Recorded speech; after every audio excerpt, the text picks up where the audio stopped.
तो जय हिंद मेरे प्यारे साथियों। दोस्तों देखिए, आज के इस वीडियो में एक ऐसी शानदार विभाग की वैकेंसी के बारे में आपको जानकारी देने जा रहा हूं जिसके बारे में ज़्यादातर कैंडिडेट बिल्कुल भी नहीं जानते हैं। देखिए, जीडीएस की भर्ती में अगर आपने फॉर्म अप्लाई कर दिया है तो ठीक है, लेकिन जिस विभाग की वैकेंसी के बारे में मैं आपको आज की इस वीडियो में बताने जा रहा हूँ, इस वैकेंसी में भी आपको अप्लाई करना है, बिल्कुल भी इसे मिस नहीं करना है, क्योंकि ये हमेशा खाली रहने वाली विभाग की वैकेंसी है। सबसे बड़ी बात यह है ना कि इसमें अगर आप 10वीं पास हो, 12वीं पास हो या फिर ग्रेजुएशन की परीक्षा पास कर रखे हो तो भी आप इस वैकेंसी में अप्लाई कर सकते हो। पूरी तरीके से परमानेंट सरकारी नौकरी है। तो इसी को लेकर के आज के इस वीडियो में मैं आपको संपूर्ण जानकारी देने वाला हूं, साथ ही साथ नोटिफिकेशन भी दिखाऊंगा, उसके अलावा अप्लाई लिंक भी आपको मैं प्रोवाइड करने वाला हूं। ठीक है ना। तो वीडियो बहुत ही ज्यादा वैल्यूएबल होने वाला है। वीडियो को आप सभी लोग बिल्कुल अंत तक वॉच कीजिएगा, और चैनल पर अगर आप सभी लोग पहली बार या फिर नए हो तो चैनल को भी जरूर सब्सक्राइब कर लीजिएगा, इसी प्रकार के गवर्नमेंट जॉब के मोर अपडेट के लिए। देखिए दोस्तों, रेलवे ग्रुप डी की वैकेंसी की अगर मैं बात करूंगा ना तो उसमें कंपटीशन आपको मालूम है कि कितना ज्यादा रहेगा। अभी की अगर मैं बात करूंगा ना तो 45 लाख से ज्यादा कैंडिडेट ऐसे हैं जो कि रेलवे ग्रुप डी की भर्ती में फॉर्म को अप्लाई जो है कर चुके हैं। ठीक है ना। लेकिन ये ऐसी वैकेंसी है जिसमें ज्यादा से ज्यादा 30,000 या फिर 40,000 कैंडिडेट ही फॉर्म को अप्लाई करेंगे, और यही रीजन है कि यहाँ पर कंपटीशन जो है काफी कम रहेगा। सबसे पहले इस वैकेंसी की खासियत बताऊंगा और उसके बाद बताऊंगा कि किस विभाग में ये वैकेंसी जो है निकाली गई है। तो नंबर 1 की अगर मैं बात करूंगा तो जैसा कि मैंने आपको बता ही दिया है कि ये पूरी तरीके से परमानेंट सरकारी नौकरी है, किसी प्रकार की ये कॉन्ट्रैक्चुअल बेस की भर्ती या फिर संविदा भर्ती बिल्कुल भी नहीं है। ठीक है ना। दूसरे नंबर की मैं बात करूंगा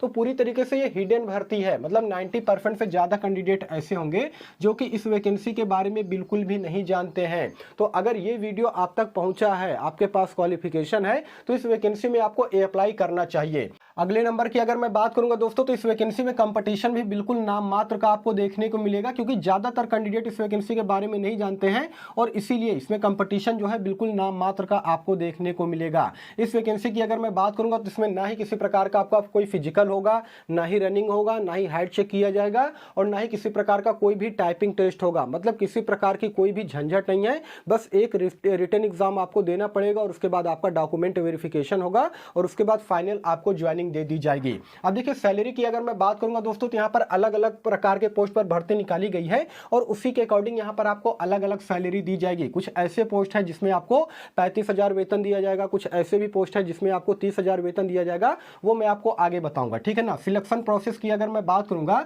तो 3 महीने के अंदर में, जी हाँ दोस्तों, नोटिफिकेशन में बताया गया है कि 3 महीने के अंदर अंदर इस वैकेंसी का जो सिलेक्शन प्रोसेस है इसे कंप्लीट कर लिया जाएगा, और इसका ऑनलाइन आवेदन भी पूरी तरीके से स्टार्ट हो चुका है। सबसे पहले अप्लाई डेट की अगर मैं बात करूंगा तो 5 फरवरी 2025 से इस वैकेंसी का ऑनलाइन आवेदन पूरी तरीके से स्टार्ट हो चुका है, और लास्ट डेट की अगर मैं बात करूंगा तो 24 फरवरी 2025 जो है ये लास्ट डेट होने वाला है। तो इससे पहले पहले आपको इस वैकेंसी में फॉर्म को अप्लाई कर देना है। ठीक है ना।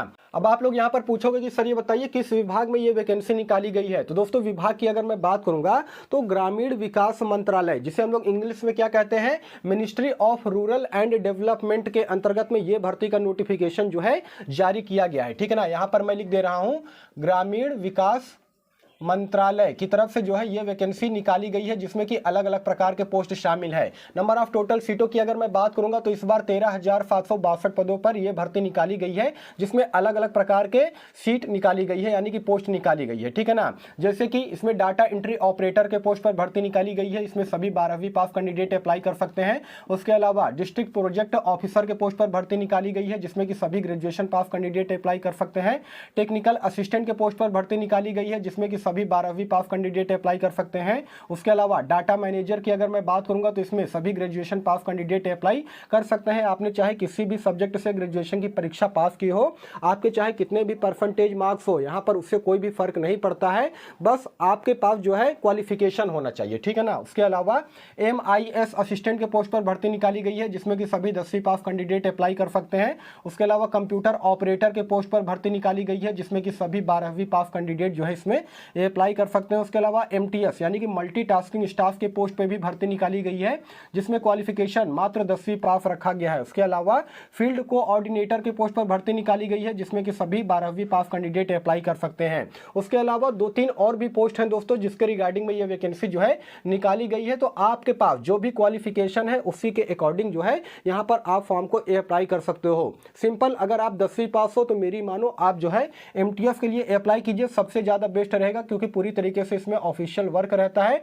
अब देखिए एज क्राइटेरिया की अगर मैं बात करूंगा तो इस वैकेंसी को लेकर के बताया गया है कि सभी 18 साल से लेकर के 40 साल तक के जो कैंडिडेट है वो इस वैकेंसी में ऑनलाइन आवेदन कर सकते हैं। साथ ही साथ यहाँ पर एज में रिलैक्सेशन भी आपको देखने को मिलेगा, जैसे कि सभी ओबीसी के जो कैंडिडेट है उनको 3 साल, SC ST कैंडिडेट को यहाँ पर टोटल 5 साल का एज में रिलैक्सेशन देखने को मिलेगा। उसके अलावा जो आपकी उम्र की गणना की जाएगी वो नोटिफिकेशन में बताया गया है कि 1 जनवरी 2025 के रिगार्डिंग ये आपकी उम्र की गणना की जाएगी। इस डेट तक आपका मिनिमम एज जो है 18 साल हो जाना चाहिए, तभी आप इस वैकेंसी में अप्लाई कर सकते हैं। ठीक है ना दोस्तों, बहुत ही शानदार मौका है क्योंकि इससे अच्छा मौका आपको नहीं मिलेगा। नंबर ऑफ टोटल सीटें भी यहाँ पर 13,762 है, इसलिए मुझे ऐसा लगता है कि आपको इसमें अप्लाई जरूर से जरूर करना चाहिए। क्वालिफिकेशन मैंने आपको बता ही दिया है, सभी 10वीं पास 12वीं पास, उसके अलावा सभी ग्रेजुएशन पास कैंडिडेट इसमें अप्लाई कर सकते हैं। ऑनलाइन आवेदन पूरी तरीके से स्टार्ट हो चुका है। अब बात कर लेते हैं कि सर ये बताइए इसमें एप्लीकेशन फीस जो है कितना लगेगा ऑनलाइन आवेदन करते टाइम पे।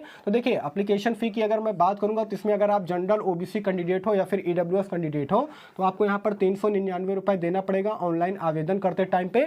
उसके अलावा अगर आप जो है SC ST या फिर फीमेल कैटेगरी से बिलोंग करते हो तो आपको यहाँ पर 299 रुपए देना पड़ेगा ऑनलाइन आवेदन करते टाइम पे। ठीक है ना, ये एप्लीकेशन फीस के बारे में मैंने आपको बता दिया है। अब सबसे इंपॉर्टेंट ये है कि सर ये बताइए सिलेबस क्या रहेगा, कौन कौन से सब्जेक्ट से कितने क्वेश्चन पूछे जाएंगे, और ये आपके लिए बहुत ज्यादा जरूरी है क्योंकि अभी से आपको तैयारी में लग जाना है। ठीक है ना, यहाँ पर सिलेबस के बारे में मैं आपको जानकारी दे देना चाहता हूँ।